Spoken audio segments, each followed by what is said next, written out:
exaltamos, bendito Señor. Gracias. Le damos la bienvenida a todos aquellos que se han conectado en este precioso día.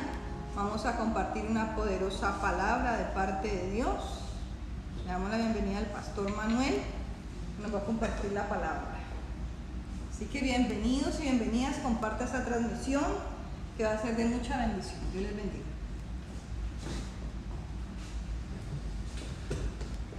Gloria a Dios. Dios los bendiga. Como dice mi esposa, bienvenidos y bienvenidos a esta transmisión en vivo. Hay una palabra que el Señor nos da para el día de hoy sobre la armadura de Dios. Vamos a hacer un estudio de la armadura de Dios. Vamos a orar para que sea el Señor revelándonos, sea el Señor mostrándonos, que se siembre todo lo que viene de parte de Dios. Dígale al Señor en este momento, cierre sus ojitos y dígale: Dios mío, que se siembre en mi corazón todo lo que viene de parte tuya. Diga: yo rechazo todo lo que no venga de parte de Dios. Que se siembre todo lo de Dios, todo lo que sea de bendición para mi vida, se siembre. Gracias, Jesús de Nazaret. Amén y amén. Gloria al Señor Jesucristo de Nazaret. Uno de los pueblos que el apóstol Pablo tuvo que evangelizar por mandato divino fue el pueblo de Éfeso. Y el pueblo de Éfeso fue uno de pertenece al grupo de las 7 iglesias que se menciona en Apocalipsis, en el libro de Apocalipsis capítulo 2. La primera iglesia a la cual Dios le dice le da la revelación de que se le escriba a esta iglesia, y le dice, una de las cosas que le dice Dios a la iglesia de Éfeso es que Dios se agrada con ellos porque ellos no pueden soportar a los malos. Dice que ellos no pueden soportar a los malos, a los nicolaitas y a los que retienen la doctrina de Balaam, que enseñan a poner tropiezo a los hijos de Dios. Los nicolaitas eran otro grupo de personas, una secta que habían introducido en medio de la iglesia cristiana el paganismo, la vida licenciosa, la degradación moral. Todo eso lo estaban tratando de introducir en la iglesia, lo introducían en la iglesia los nicolaitas. Y Dios le dice al pueblo de Éfeso: tienes esto a favor, de que tú aborreces las obras de los nicolaitas, los cuales yo también aborrezco. Y también dice el Señor, pero les critica una cosa: y ustedes han dejado el primer amor. Pero vamos a mirar esto con la ayuda del Espíritu Santo. El apóstol Pablo, cuando llega a evangelizar al pueblo de Éfeso, nosotros podemos ver en el libro de Efesios, desde el primer capítulo, todas las enseñanzas que les va dando a ellos. Pura doctrina pura les da. Una de las primeras cosas que hace está en Efesios 1:17, es: ora por sabiduría, para que Dios les dé sabiduría, para que Dios les dé entendimiento, para que Dios les dé revelación de Cristo, para que Dios les revele.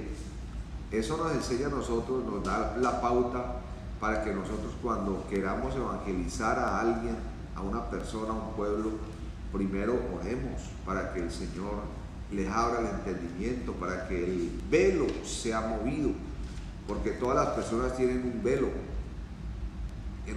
que tiene que ser removido. La mayoría de las personas rechazan el evangelio,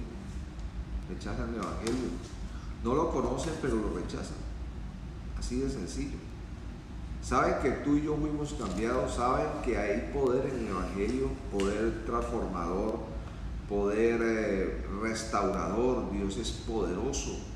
Dios lo primero que hace con una persona, además de limpiarla y quitarle todas las cosas que lo están matando y que lo van a matar y que lo llevan lo tiran al infierno, el Señor le quita todo eso y le da una vida nueva, lo llena de su paz, lo llena de su gozo, lo llena de su amor. Es un cambio tan radical que todo el mundo lo ve, y con todo y eso, la gente que ve esos cambios aborrece el Evangelio, lo rechaza. No tienen razón, pero lo hacen. Muchos se escudan en malos testimonios de personas y muchas veces cogen el testimonio malo tuyo o el mío antes de Cristo. O a veces nosotros todavía no hemos alcanzado a ser transformados en algunas áreas que el Señor está tratando con nosotros y la gente ve eso. Entonces el apóstol Pablo le pedía oración espiritual para que a ellos les fuera revelado Cristo. Oremos por nuestra familia. Nos da una enseñanza también, le da una enseñanza al pueblo de Éfeso. Vamos a mirar todo esto para que llegamos a la armadura de Dios. La enseñanza de que la salvación es por gracia, es por fe, no por obras, para que nadie se gloríe, porque muchas personas piensan, yo me he encontrado personas que piensan que porque hacen buenas obras tienen la salvación, pues están bien delante de Dios. El hecho que nosotros le demos un mercado a una persona, o de pronto le paguemos la renta, o le ayudemos con algo de dinero en momento de crisis o cualquier situación que esté pasando, eso no nos da la vida eterna a nosotros. Eso no nos da el cielo. La Biblia dice no por obras para que nadie se gloríe. Lo único que te da a ti y a mí la vida eterna es Cristo. Es por lo que Él hizo en la cruz del Calvario, no por lo que nosotros hagamos. Nosotros lo único que tenemos que hacer es recibirlo y apropiarnos de esa salvación que Él ganó para nosotros. Por gracia sois salvos por medio de la fe, no por obras para que nadie se gloríe. Otra de las enseñanzas que le da el apóstol Pablo al pueblo de Éfeso es andar en unidad. Efesios 4:13, andar en amor, Efesios 5:2, andar en luz, Efesios 5:8. Y finalmente, en el capítulo 6, a donde llegamos, le enseña a los hijos a honrar a padre y a madre. Pero ahí es donde el apóstol Pablo les dice algo muy clarito. Está en capítulo 6, del versículo 1 al 4, da unas instrucciones claritas sobre los hijos y sobre los padres. Dice: hijos, obedecer al Señor a vuestros padres, porque esto es justo. La obediencia. Honra a padre y madre, que es el primer mandamiento, con promesa para que te vaya bien y seas de larga vida sobre la tierra. Estos 3 versículos miremoslos como uno solo, porque la Biblia fue escrita por versículos para que nosotros la podamos estudiar mejor. Pero en sí esto, cuando se escriben las cartas, se escribe la Biblia, no había versículos. Miremoslo todo como uno solo. Hijos, obedecer al Señor a vuestros padres, porque esto es justo. Honra a padre y madre, que es el primer mandamiento con promesa para que te vaya bien y seas de larga vida sobre la tierra. Mire, hay una bendición muy grande en la honra a los padres, en obedecerlos. La obediencia a los padres trae gran bendición a los hijos.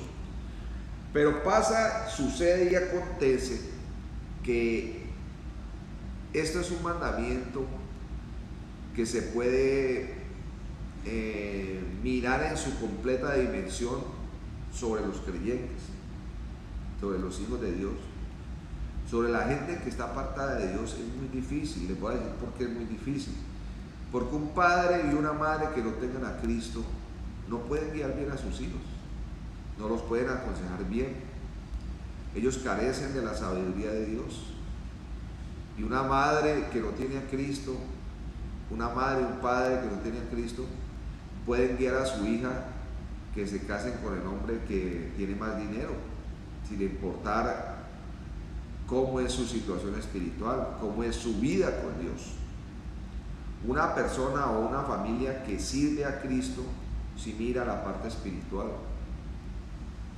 el valor más grande que puede tener una persona que se acerque a nuestros hijos es que ame a Dios con todo su corazón, no que tenga dinero, mire, puede que no tenga ni trabajo en ese momento, pero si la persona ama a Dios con todo su corazón, le sirve a Dios, hay una garantía grande es decir, las probabilidades de éxito en ese matrimonio son grandes,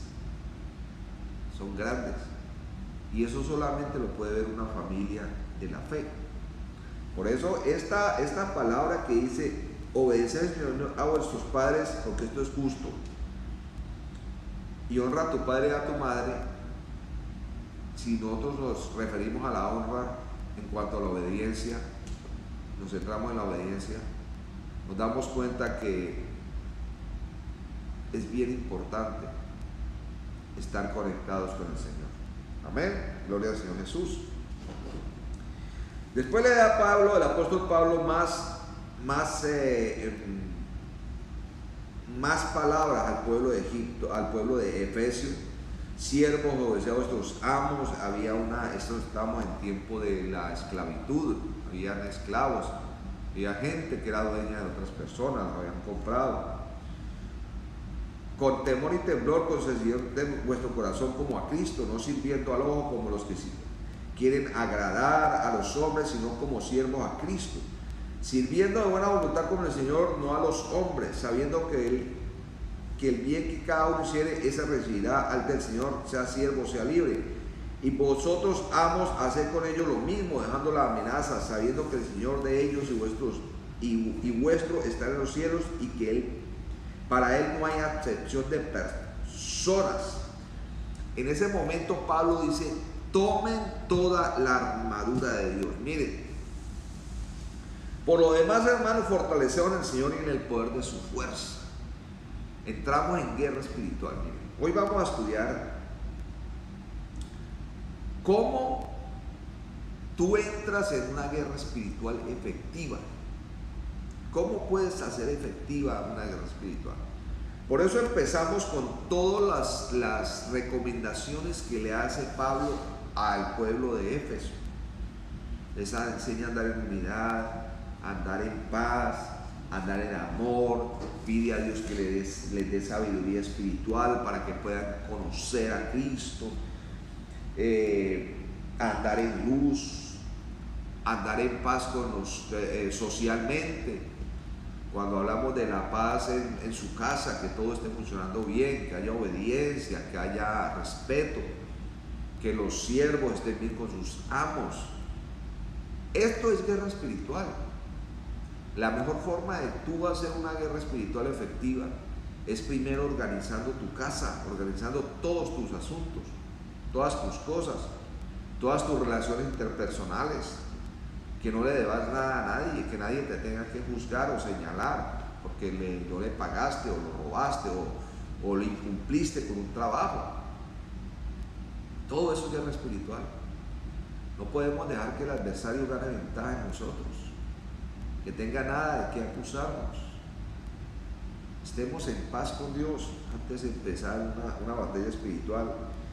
Y aquí entra el apóstol Pablo en el versículo 10, por lo demás, hermanos míos, fortaleceos en el Señor y en el poder de su fuerza. Mire, tú y yo no podemos entrar en guerra espiritual atando demonios, haciendo todo lo que hacemos en la guerra espiritual, si primero no te fortaleces en el Señor. Fortaleceos en el Señor.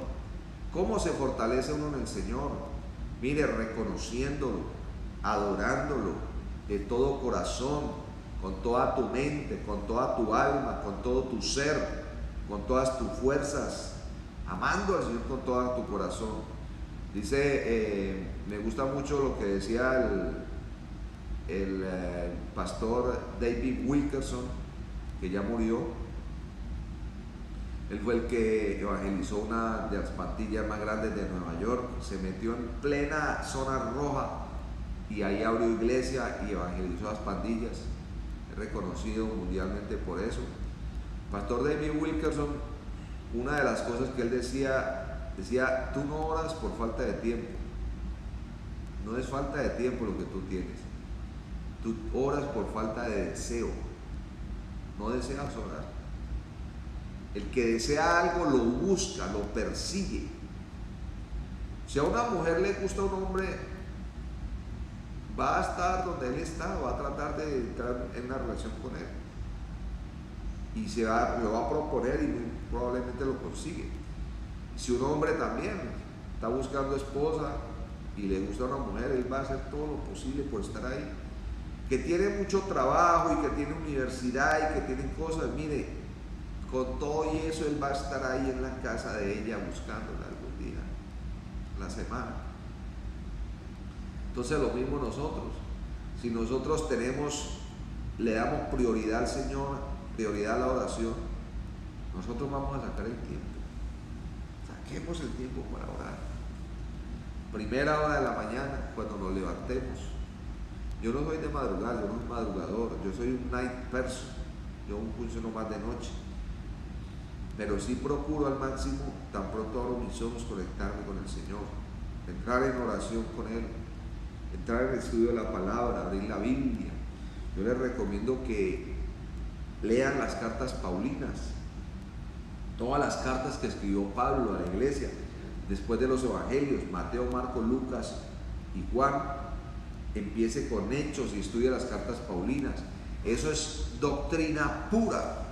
Esta carta de los Efesios, donde está la armadura espiritual, es doctrina pura. Aquí el apóstol Pablo te enseña cómo hacer la guerra espiritual. Mire, aquí lo vamos a estudiar el día de hoy. Fortaleceos en el Señor y en el poder de su fuerza, oración, búsqueda del Señor, dale el primer lugar a Él, lectura de la palabra, y vestidos de toda la armadura de Dios para que podáis estar firmes contra las acechanzas del diablo. Mire, aquí hablan de una guerra, de una batalla, de unas acechanzas. No crean, mire, no crean ese cuentico que dicen, que enseñan muchas iglesias, de que si usted tiene a Cristo, nadie lo puede tocar, nada le puede acontecer. Eso es mentira. Mire, nosotros estamos en una guerra, estamos en una batalla todos los días, no un día, todos los días estamos en batalla. Anoche yo me estaba durmiendo, estaba en mi cama cuando escucho a mi hija en una batalla, peleando, dormida y peleando. Decía no.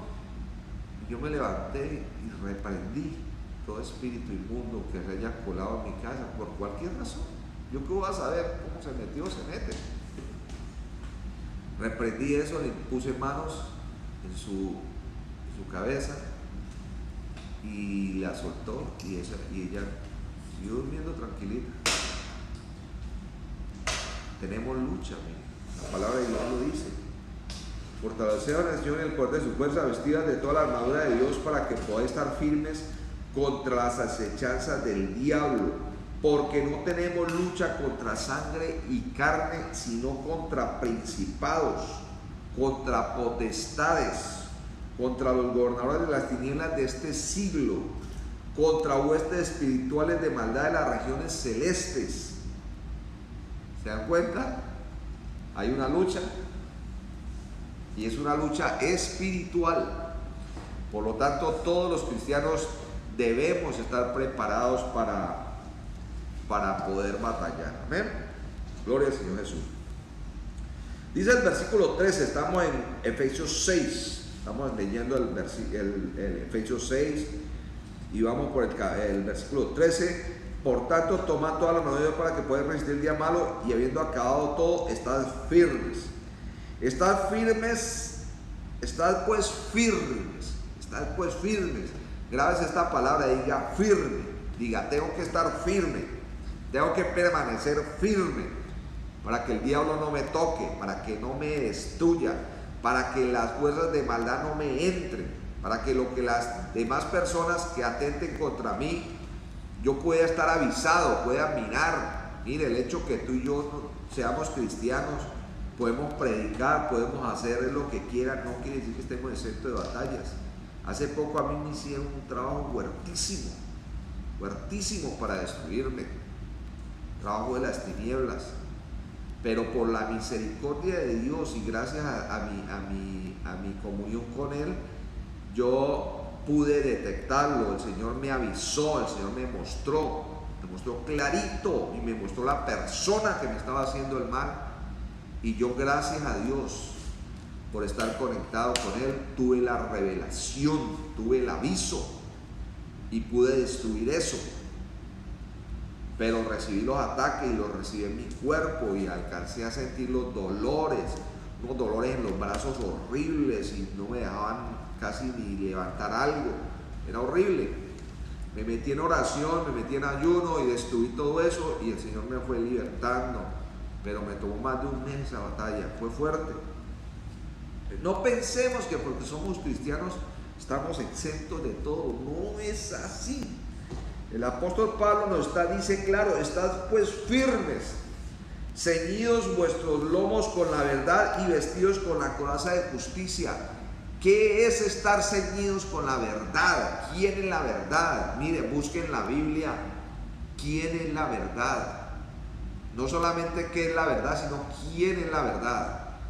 El Señor lo dijo clarito: yo soy el camino, soy la verdad y soy la vida.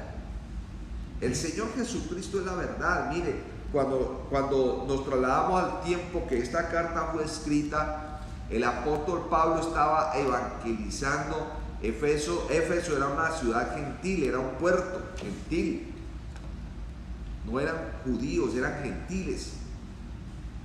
Y había una cosa entre los judíos, que los judíos sí no recibieron al Señor.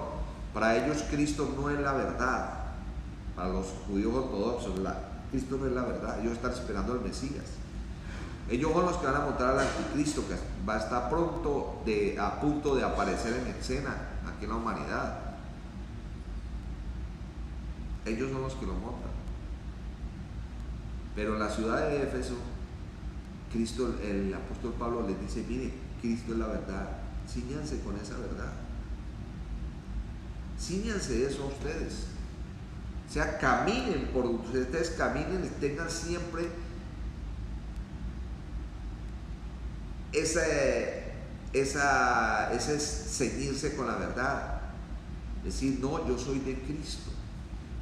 Ya Cristo murió por mí, ya Cristo pagó por mis pecados. Ya no me debo yo a mí, yo me debo mi vida a Cristo.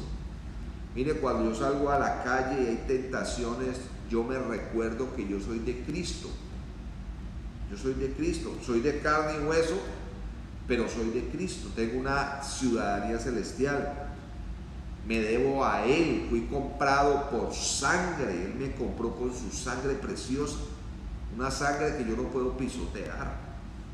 Él es la verdad, Él es mi verdad. Así que yo tengo que estar ceñido con eso.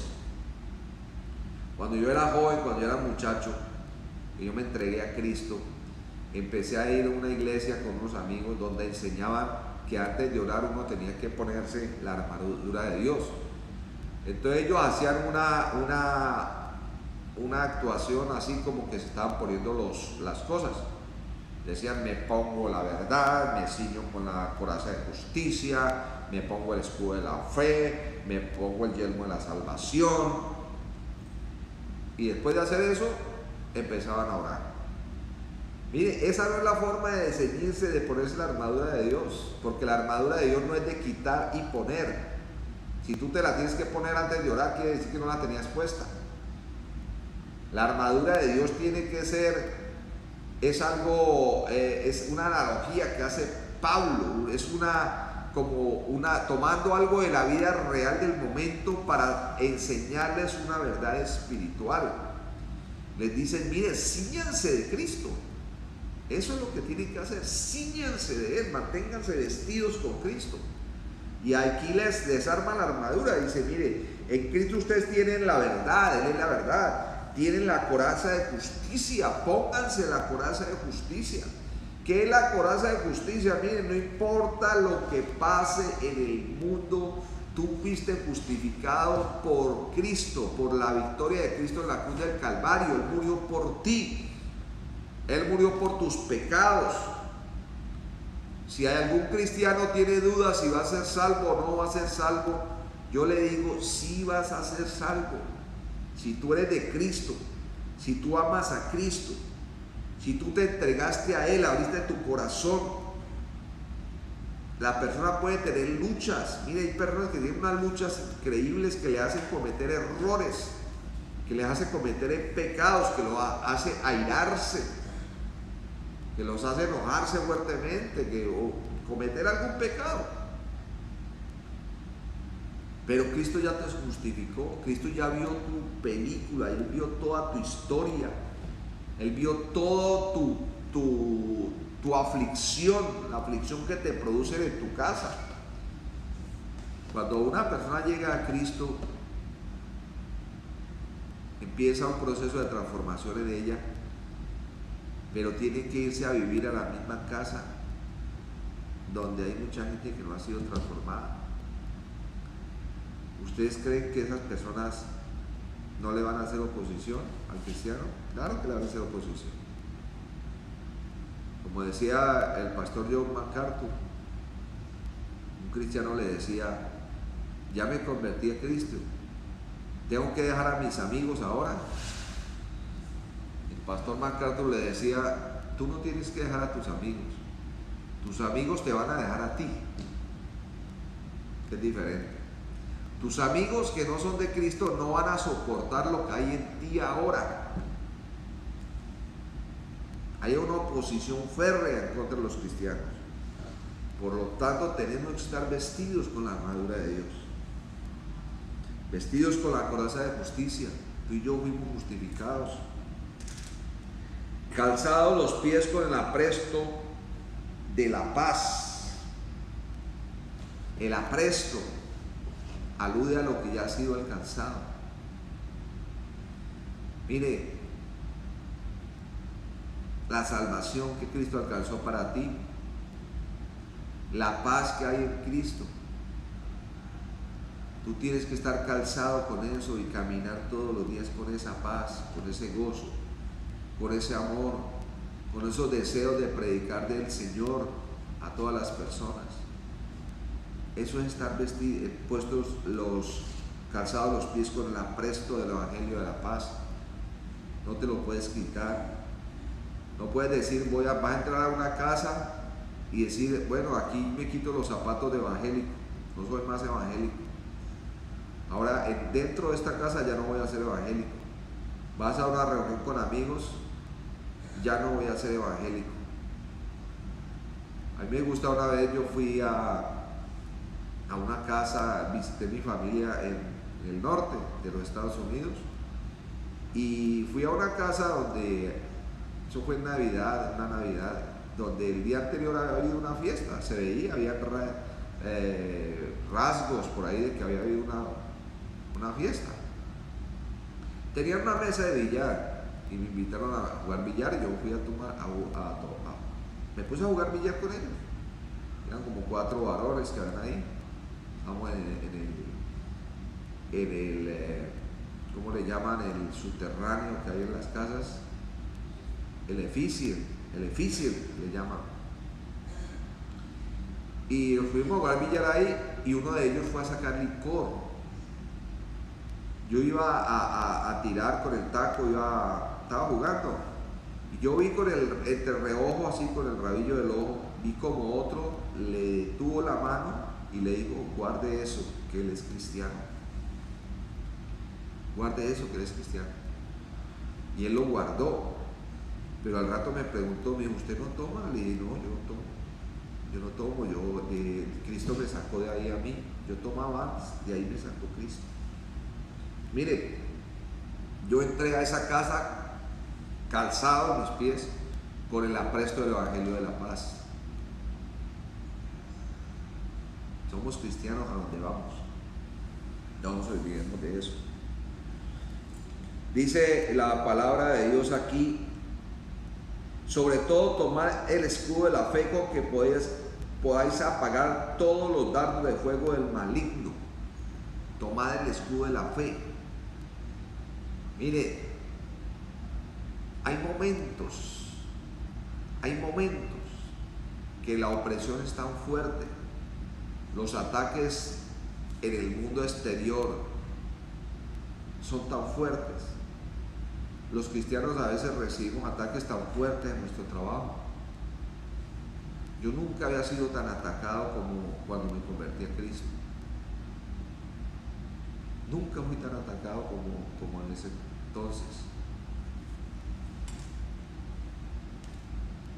Ahí necesitamos el escudo de la fe. Tú tienes que entender a quién sirves. Todos los que te hagan daño a ti se van a ver con Cristo, se van a ver con Él.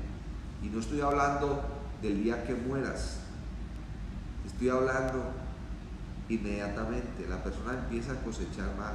Es mejor que tú nunca toques a un cristiano.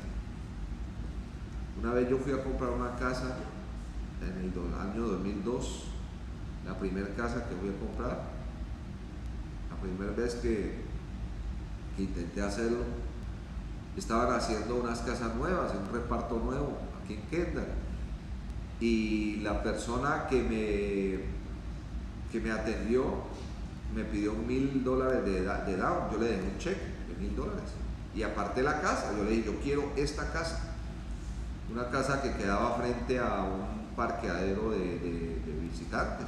Yo quería todo ese parqueo para mí. Y al lado estaba el parque, frente a un parque y un parqueadero. Yo dije, para mis adentros, dije yo tengo ese parqueo y lo puedo usar todos los días si quiero. Si yo llego tarde en la noche o está desocupado, yo lo uso. Bueno, yo quería esa casa. Pues resulta que yo me fui como 2 o 3 semanas, la aparté y me fui. Cuando volví a las 3 semanas, la señora que me tomó el dinero me dijo, vino un tipo a comprar la casa que usted apartó, me dijo, y me quería dar $2,000 para mí, para que yo le diera esa casa a él y se la quitara a usted. Me dijo, pero yo con los hijos de Dios no me meto. Yo con ustedes no me meto, me dijo. Todo el que se meta con un hijo de Dios la va a pasar mal. Ella me dijo, yo no hago eso. Me dijo, aquí tienes su casa guardadita. ¿Va a seguir con el negocio? Le dije, no, yo vengo a deshacer el negocio porque ya compré otra. Ya el Señor me ha dado otra casa. Entonces me devolvió mi cheque. Le dije, yo llamo al Señor, tómele los $2,000 para usted. Ya tenía vía libre. Entonces, tomemos el escudo de la fe. Tenga fe, mi querido hermano, mi querido amigo, mi querida amiga, que el Señor es tu ayudador, el Señor es tu guardador, el Señor es quien te corona de favores, el Señor es quien tiene de ti misericordia, el Señor es quien envía ángeles para que estén continuamente contigo, guardándote en tu casa, en tu familia. El Señor es quien te abre el entendimiento y te permite ver cosas que el mundo natural o normal no puede ver. Tú y yo tenemos unos sensores espirituales que podemos ver en las personas cosas que la gente normal no ve. Somos avisados por Dios, porque Dios sabe que estamos en una batalla. Tengamos fe. Tengamos fe. Mire, cuando el diablo te diga a ti, mira, ¿por qué no haces tal cosa mejor para que te vaya mejor? Mira que a tal persona le va bien por ahí. Usted tiene que tener fe, que honrando a Dios es como somos cristianos. Tenemos que estar ceñidos continuamente con la armadura de Dios, el escudo de la fe. Tomad el yelmo de la salvación, dice aquí el versículo 17. El yelmo de la salvación y la espada del Espíritu. ¿Qué quiere decir que tomes el yelmo de la salvación? Tú no puedes vender tu salvación, tú no puedes negociarla. No puedes negociar tu salvación. Cualquier cosa que pase, cualquier cosa que te ofrezca el enemigo, cualquier plato de lentejas que él te ofrezca, no vale la pena si está en juego tu salvación. Tomemos el yelmo de la salvación y la espada del Espíritu. La espada del Espíritu. Tú no tienes la espada del Espíritu porque haces una pantomima como que te pones la espada. Me pongo el escudo de la fe, me pongo el yelmo de la salvación, la espada del Espíritu y entras en guerra espiritual. No, así no funciona. La espada del Espíritu es la palabra de Dios que mora en ti, la que vas adquiriendo cuando te levantas todos los días a leer la palabra de Dios, a leerte un capítulo, 2 capítulos, a estudiarte un libro de la Biblia. La Biblia te la puedes estudiar por partes. Entonces ahí empiezas a tener una espada. Ahí es cuando el enemigo te manda las ofertas de él y tú le puedes decir no, porque la Biblia dice tal cosa, la palabra de Dios dice tal cosa. Se te puede presentar. Yo les hago una pregunta. ¿Será que el diablo cuando se presenta con cachos y cola? ¿Cómo se presenta él? Vestido de tentación. Vestido de tentación. Entonces, cuando a un hombre se le presenta la tentación enfrente, tiene que tener la espada del Espíritu en él con que pueda apagar todos los dardos. Decirle al enemigo: no, a mí no me engañas, a mí no me engañas, yo estoy cubierto con la sangre de Cristo. La palabra de Dios dice que no adultere y yo no adultero, punto. La palabra de Dios prohíbe radicalmente las pasiones desordenadas, el sexo oral, el sexo de otras formas. La palabra de Dios dice en el primer libro de Romanos, dice que cuando le da una condenación a los romanos, les dice: por cuanto no tuvieron a bien honrar a Dios, Dios los entregó a una mente reprobada para hacer cosas que no convienen. Dice la palabra de Dios, mire, se lo voy a leer claramente.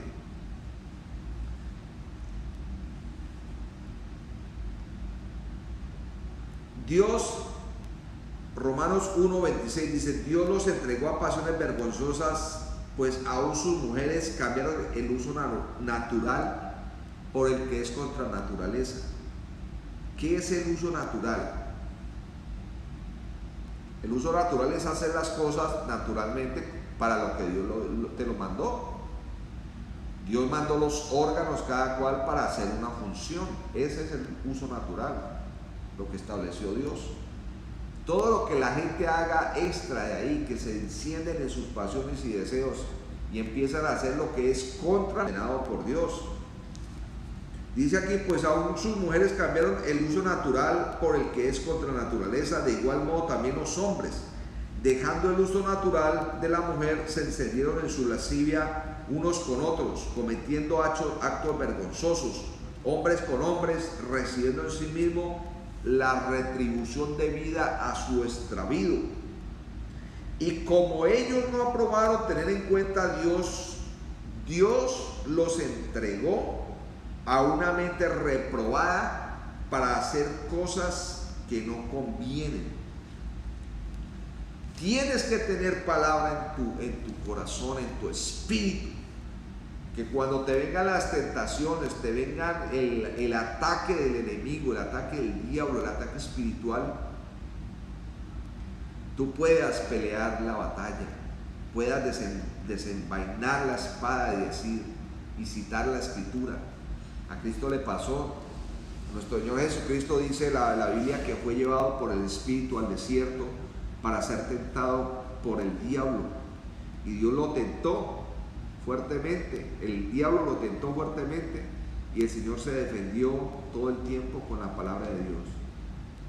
Continuamente le dijo: cállate, Satanás, apártate de mí, Satanás, porque escrito está: no tentarás al Señor tu Dios. Apártate de mí, Satanás, porque escrito está, no solo de pan vivirá el hombre, sino de toda palabra que sale de la boca de Dios. Apártate de mí, Satanás, porque escrito está, a tu Dios adorarás y solo a él servirás. Cuando el diablo lo puso con él a que lo adorara a él. Tú y yo tenemos que tener palabra.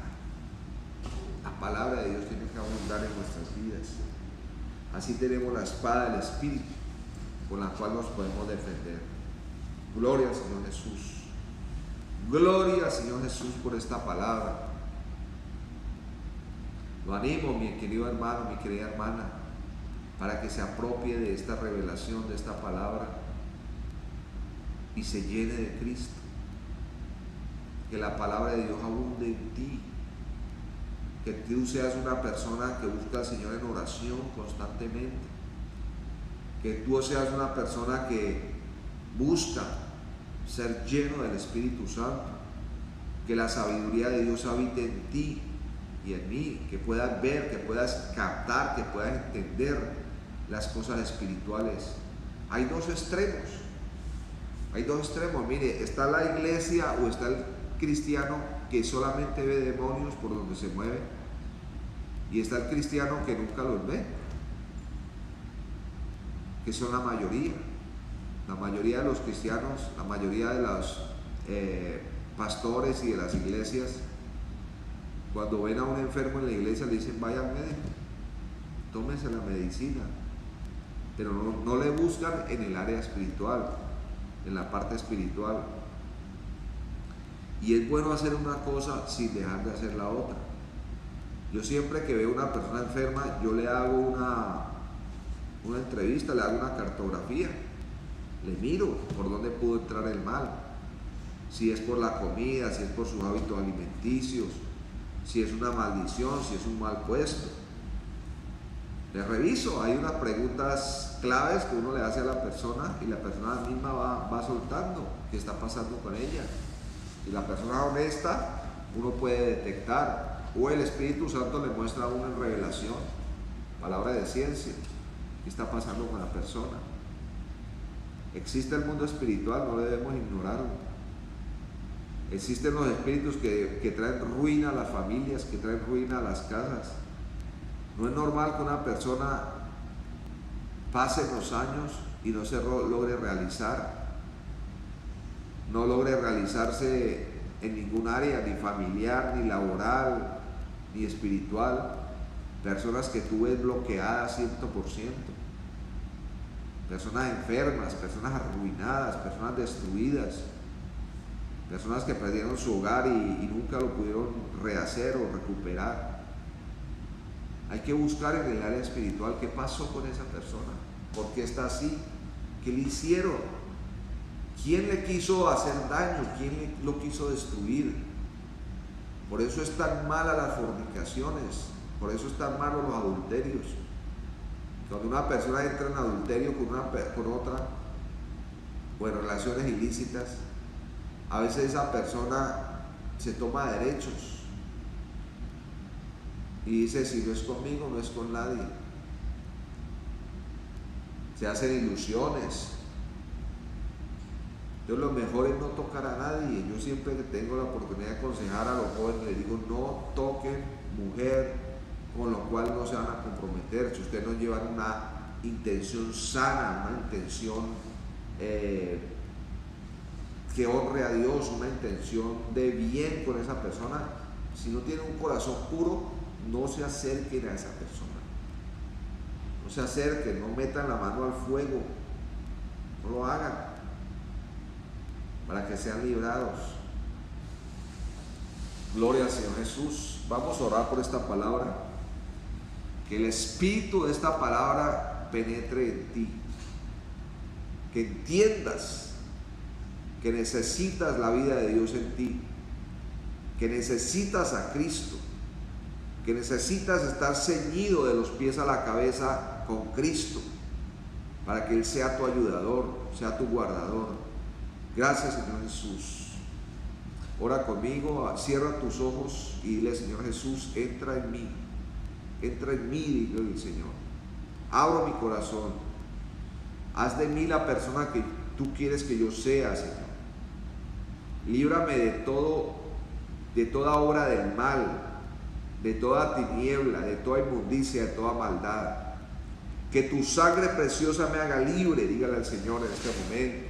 Que tu sangre me haga libre, diga, tu sangre me limpia de todo pecado. Tu sangre me limpia de toda contaminación. Tu sangre preciosa me limpia de toda tiniebla, de toda cosa mala, de todo aquello que haya entrado en mi vida por cualquier causa. Tu sangre preciosa tiene poder, dígale al Señor. Tú moriste por mí en la cruz del Calvario para que yo tenga vida eterna, Señor. Tú moriste por mí, Señor. Tú eres la verdad, Señor. Tú eres la verdad, tú eres el camino. La verdad es la vida, Señor. Eres tú, Jesucristo de Nazaret. Ayúdame a permanecer en ti, Señor. Dígale al Señor, ayúdame a permanecer en ti, a vivir para ti, Señor, en consagración, en excelencia, en bendición, en santidad. Ayúdame, Señor amado, a honrarte con mi cuerpo, a honrarte con mis ojos, a honrarte con mis manos, a honrarte con todo mi ser, Dios amado. Ayúdame. Oh Padre, tu palabra dice, Señor amado, que no debemos vivir más como los gentiles que están ajenos a la vida de Dios, ajenos a las cosas espirituales, al mundo espiritual de Cristo.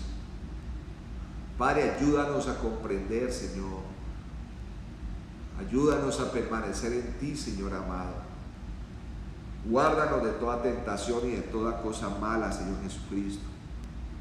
Padre, ayúdanos a ser cristianos de testimonio, cristianos victoriosos, cristianos, Dios mío santo, donde se refleje el rostro de Cristo. Gracias, Señor Jesús. Te adoramos, Dios, te adoramos y te bendecimos, Jesús de Nazaret. Te exaltamos, Jesús de Nazaret. Yo desato sobre tu vida la bendición arónica, que el Señor hace resplandecer su rostro sobre ti.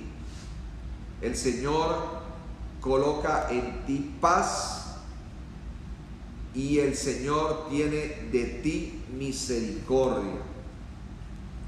Gracias, Señor Jesucristo de Nazaret. Diga, lo recibo, lo recibo. Gracias, Señor Jesús, te amamos, te adoramos. Amén y amén.